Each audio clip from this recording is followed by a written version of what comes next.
শুরুতেই শ্রদ্ধার সাথে স্মরণ করছি আমাদের সকলের সহযোদ্ধা, যিনি সবসময় ইনসাফের পক্ষে কথা বলেছেন, ভারতীয় আধিপত্যবাদের বিরুদ্ধে কথা বলেছেন, আগ্রাসনের বিরুদ্ধে কথা বলেছেন, আমাদের সহযোদ্ধা শহীদ উসমান বিন হাদিকে।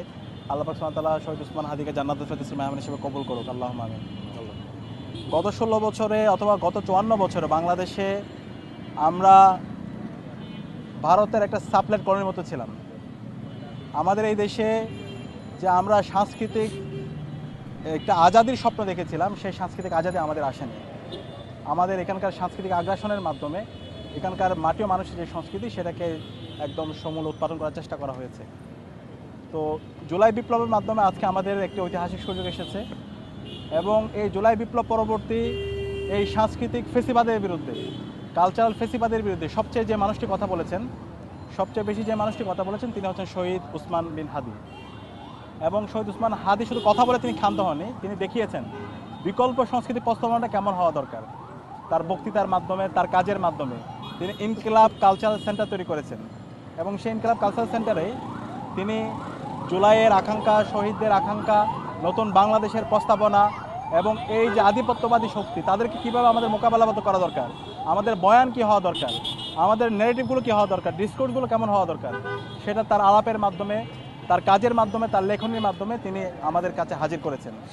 তো এই ব্রাহ্মণ্যবাদী শক্তি, আধিপত্যবাদী শক্তি শহীদ উসমান হাদিকে তারা হত্যা করে ভেবেছিল উসমান হাদির যে আদর্শ সেটাকে থামিয়ে দিতে পারবে, কিন্তু আজকে বাংলাদেশের 56,000 বর্গমাইল জুড়ে শহীদ উসমান হাদি ছড়িয়ে পড়েছে এবং সবাই এক বাক্যে শপথ করছে, আমরা সবাই হাদি হব, যুগে যুগে লড়ে যাব, হাদি ভাইয়ের রক্ত বৃথা যেতে দেব না।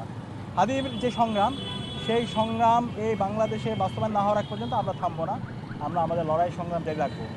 জুলাই বিপ্লবের মাধ্যমে হাসিনা রাজনৈতিকভাবে হারছে, কিন্তু হাসিনার যে কালচারাল এস্টাবলিশমেন্ট এবং দিল্লির তাবেদারদের যে কালচারাল এস্টাবলিশমেন্ট, সেটা এখন পর্যন্ত আমাদের এই রাষ্ট্রের মধ্যে থেকে গেছে।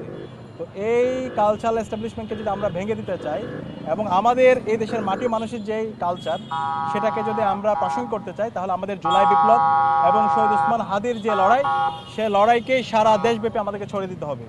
সেই লক্ষ্যে ঢাকা বিশ্ববিদ্যালয় কেন্দ্রীয় ছাত্র সংসদ ডাকসু এবং বাংলাদেশ তরুণ কলম লেখক ফোরাম ঢাকা বিশ্ববিদ্যালয় শাখা, আমাদের যৌথ উদ্যোগে আমরা 5 দিনব্যাপী শহীদ উসমান হাদি স্মৃতি বইমেলার আয়োজন করছি আগামীকাল থেকে। আগামীকাল 18 জানুয়ারি থেকে 22 জানুয়ারি পর্যন্ত চলবে। এটা শুধুমাত্র একটা বইমেলা হবে না, এটা হবে একটা আমাদের প্রতিবাদের সেন্টার। এখানে আমরা শহীদ উসমান হাদিকে আবার নতুনভাবে স্মরণ করব। শহীদ উসমান হাদি যে বলেছিল, জান দিব জুলাই দিব না, এবং শহীদ উসমান হাদির যে বিপ্লবী যে বয়ানগুলো আছে, সে বয়ানগুলো কালচারালি আমাদের এই বইমেলা আমরা আপনাদের সামনে তুলে ধরব। একই সাথে এই বইমেলায় সকল শিক্ষাবিদরা এখানে উপস্থিত থাকবে, সিভিল সোসাইটির প্রতিনিধিরা এখানে উপস্থিত থাকবে, সরকারের উপদেষ্টাদের যে প্রতিনিধিরা আছে তারা এখানে উপস্থিত থাকবে এবং সর্বপর্যায়ের ছাত্র সংগঠন, রাজনৈতিক দল, তাদেরকে আমরা আমন্ত্রণ করেছি, তারাও উপস্থিত থাকবে।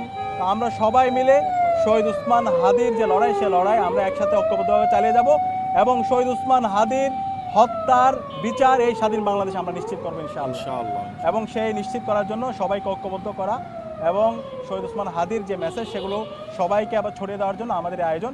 একই সাথে আমাদের এই 5 দিনব্যাপী যেই বইমেলা, এই বইমেলায় আমরা আমাদের উসমান হাদির যে অন্যতম একটা লড়াই, এই ফেসিবাদী কাঠামোকে ভেঙে নতুন রাজনৈতিক সংস্কৃতি বিনির্মাণ করা, জুলাই সনদের আইনি ভিত্তি, গণভোটের পক্ষে ক্যাম্পেইন, এটা শহীদ উসমান হাদির অন্যতম একটা লড়াই ছিল, তার যতগুলো বক্তৃতা ছিল, আলাপ ছিল সেখানে। তো আমরা আমাদের এই 5 দিনব্যাপী বইমেলায় গণভোটের পক্ষে হাঁকে বিজয়ী করার জন্য আমাদের এই ক্যাম্পেইনটা এখানে চলতে থাকবে। তো আমরা আশা করছি সকল শিক্ষার্থীরা এবং দেশের আপামর ছাত্র জনতা এই বইমেলা আসবে, বইমেলা এসে শহীদ উসমান হাদির রেখে যাওয়া অসমাপ্ত কাজ, সেটা বাস্তবায়ন করার জন্য নতুনভাবে শপথবদ্ধ হবে।